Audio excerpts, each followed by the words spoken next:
This is my second exhibit, and it took me a while to decide on a topic. I decided to choose one that kind of had to do with my husband's family history, as well as one that needed to be done. We had no archives at all on boat building. It actually was more difficult than I thought it would be, because I didn't realize that we've had 80 plus boat builders in the area, and those are just the ones I've discovered.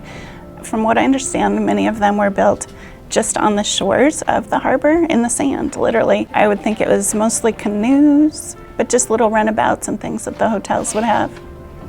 World War II kind of perfected the fiberglass industry, and the products got better and stronger, and a lot of people came back from the war looking for jobs, and they remember the area because of the Santa Ana Army Air Base. With the invention of fiberglass, it seems like the earliest businesses I could find that went into big production were about 1948, 1950. Just all what we consider West Costa Mesa now was a lot of industry, because we still had agricultural property and we had room to expand for businesses. The industry gradually moved over to this area, and it provided a lot of jobs. People saw that, wow, you could build one boat out of wood, make a mold, and then do the fiberglass and make many boats. Definitely the 60s and the 70s were the busiest for protection-made boats, boats that were made out of fiberglass. We were known as Costa Mesa. You know, there was just so much activity. I've heard you could drive around town and smell fiberglass in the air. It was pretty strong.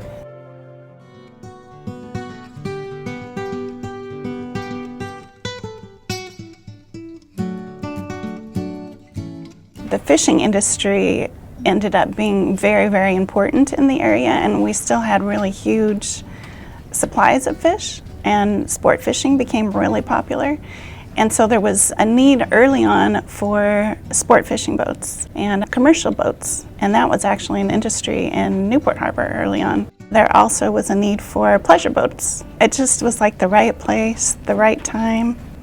And I had found a big connection to Disneyland. I mean, not only had Roy Disney purchased his first sailboat here, but a lot of the early rides for Disneyland were built here, fiberglass and wood.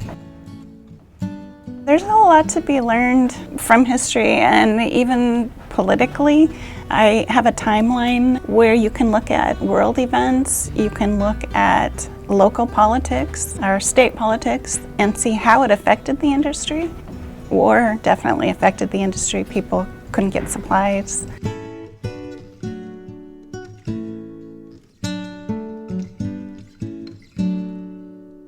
The people that I get to meet, for me personally, is the most rewarding part. This is only a small representation of how many builders we had in Costa Mesa.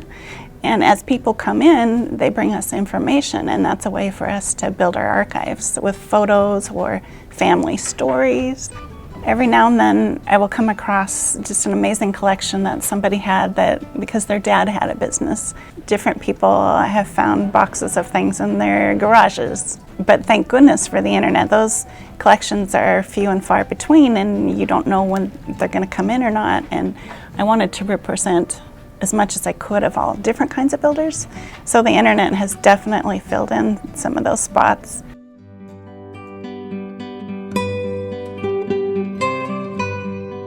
Naturally, I'm a creative person, and I love photos, and I like meeting people individually and hearing stories, and I like making organization out of chaos. And it's a passion. Yeah, I guess I'm a little obsessed. I just really love it. So it's an ongoing process. So if anybody has families out there who, whether it was a boat they built in their backyard out of wood or fiberglass, you had a dad or grandpa or whoever that worked for one of these larger businesses, we're always looking for photos, and we really want to represent as many as that we can. And we'd love to scan your photos and return them and then hear your stories. We just want to preserve the stories, and the personal connections are really what make it the most interesting.